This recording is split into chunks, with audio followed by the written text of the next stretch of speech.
Tell me when we're going. Hey guys, Okay. it's Ted Bogert. Welcome back to the TED Show. Super excited to have my friend back on the show. This is Dr. Budsy, Michael Budsy Davis, and we're here to talk about a fascinating topic. I can't wait to hear more. Medicinal sauces, drinks, and edibles. And you know we're going to talk about some good stuff here today. And he is back. Welcome back, Budsy. I am very excited to have you. Well, how you been, Ted? I'm doing fantastic. Thank you. Thank you for asking. And you are hanging in there and always doing your Budsy positive, putting a positive spin on things as you do. Last time we talked about origin story and kind of your journey, which was fascinating. And I'll put the link to that show in the comments below. But today we're talking about medicinal sauces. I don't even know what that means, so I can't wait to learn more. Drinks and edibles. So let's learn. Educate the audience on what you're doing. Okay. Well, I am Dr. Budsy. I actually used to be a dental surgeon. I hadn't just been smoking weed with my buddies for 40 years, and now I can do it legally. But I'm the Reverend Dr. Budsy. I make medicated barbecue sauce, and I call it Dr. Budsy's medicated hooch. And it's non-alcoholic spirits like whiskey, gin, tequila, vodka, and rum. And That's so fascinating. And I put a beverage fortifier in it. And what it does, it gives you 6.5 milligrams of THC per ounce of this non-alcoholic spirit. And we'll be serving that in our consumption lounge that we're opening here in Las Vegas, which is going to be called the Green Room of Las Vegas. And I'm meeting today with a couple of billionaires, and they want to be involved with us. And so I think that's going to be a big deal here in Vegas because it's a huge deal. Is everything legal there or just medicinal? No, it's recreational. Fantastic. Yeah. And I know. Now Florida's behind the time. I am a medical marijuana patient. I've been a patient now for 12 years for a life and death condition. I'm treating it exclusively with high dose cannabinoid treatment. I'm on my 9th round of that. And I'm actually a medical marijuana physician.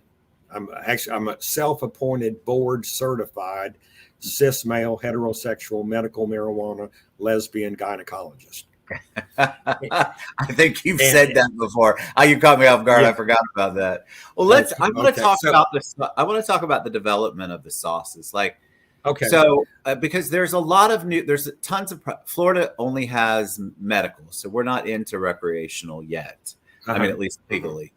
And so I'm always fascinated by the products that come out. Where did that come from? Where did the idea to create medicinal sauces come from? And then I'll ask you about the whole process on the drinks. Well, do I believe that smoking this plant is medicine or burning a plant is medicine? No. The last time I heard that you could burn a plant and it would be medicine, it was done by Native American Indians, and the plant was called sage, and they burn it to ward off evil spirits. So I don't believe the plant itself is medicine, but you can derive medicine from it. And that's in this high dose of cannabinoids, CBD and THC.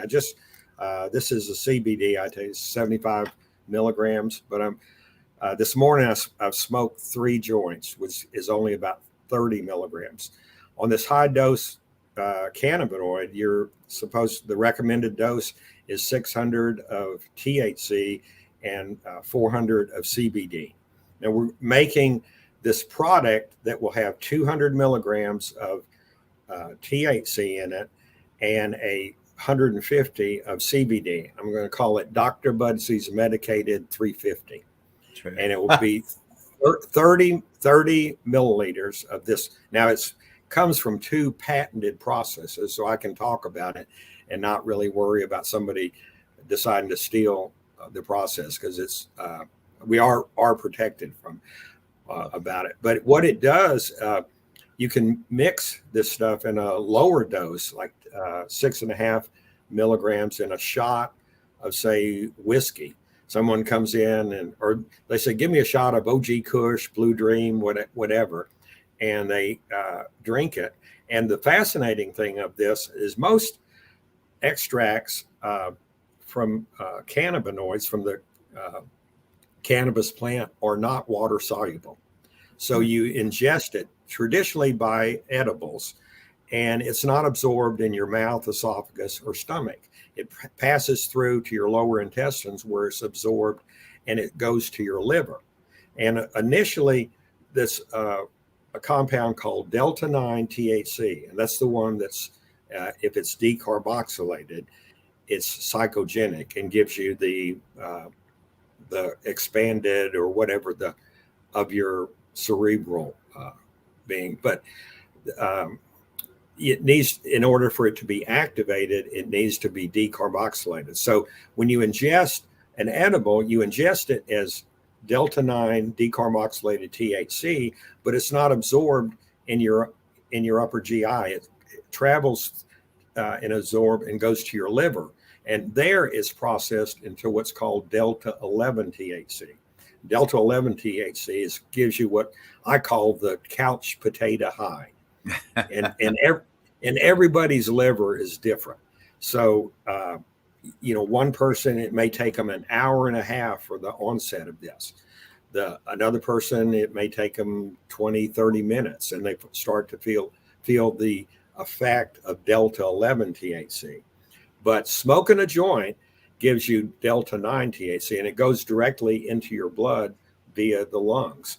And so it's absorbed, and then it goes to your cannabinoid receptors, particularly in your brain, and creates the psychogenic effect. It's what Wiz Khalifa talked. Your medicine makes me high.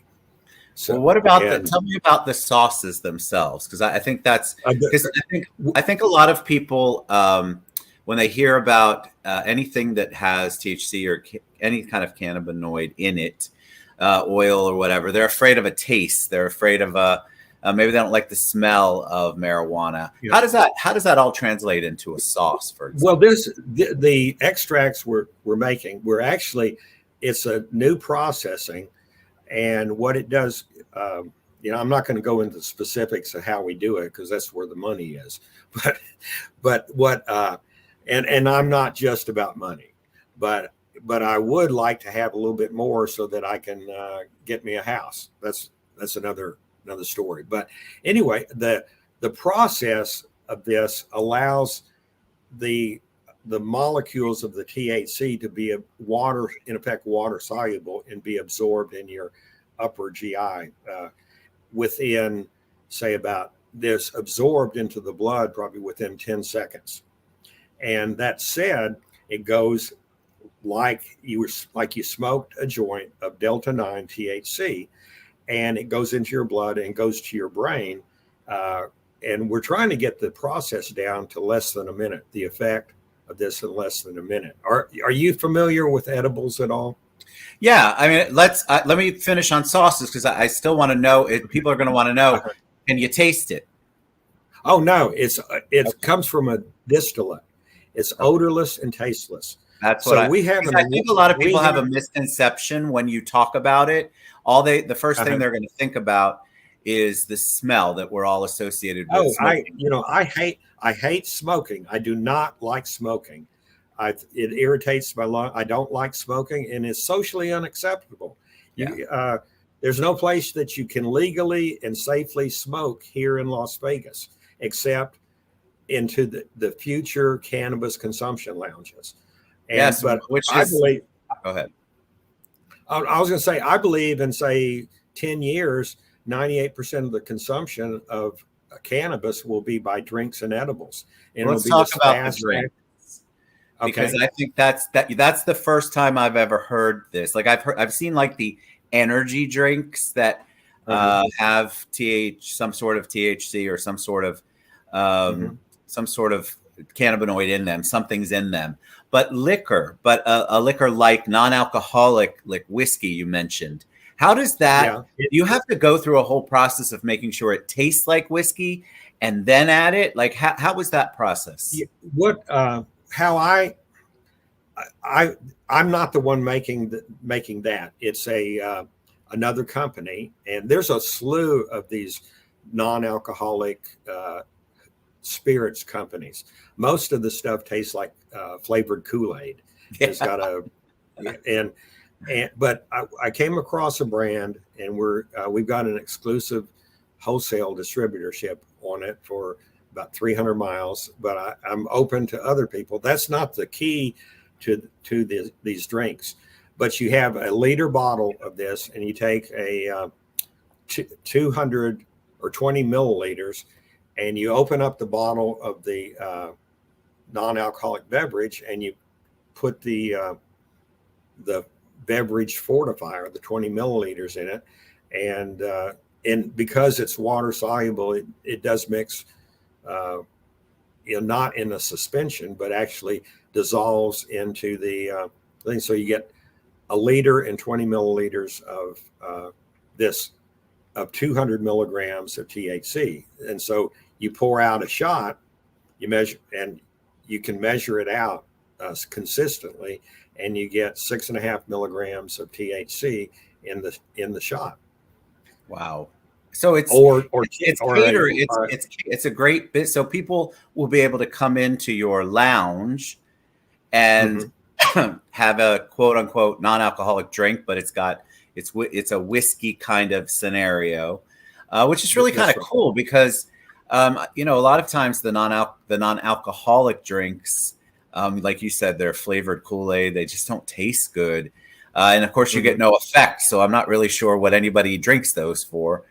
But I also want to talk about the edibles. And you started to talk about that earlier, and I cut you off for just a second. I'm sorry, but I want to talk about the edibles.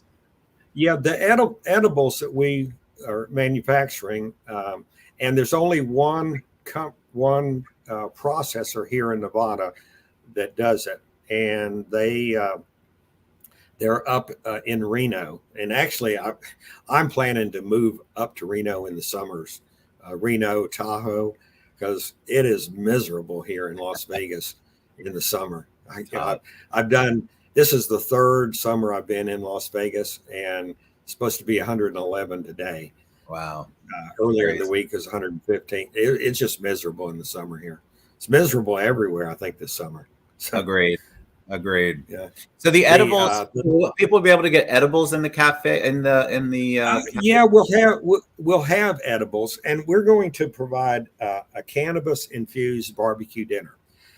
One of my companies, I'm calling it Chef Budsy, and it's Chef Budsy's Budsy's infused dinners, and principally it'll be a barbecue, cannabis infused barbecue dinner. Now, the food will be catered from our barbecue restaurant, which is right next door, and that's Budsy's Barbecue. Love it.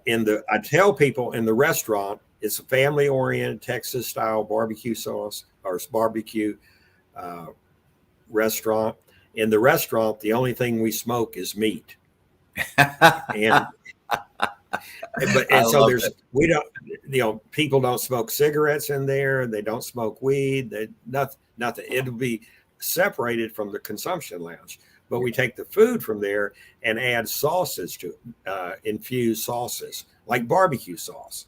The barbecue sauce will have 10 milligrams of THC per ounce. So you dip your rib in the sauce and eat it, and it's, say, 3 milliliters of the sauce would give you 30 milligrams of THC, and such a cool concept. Maybe 50.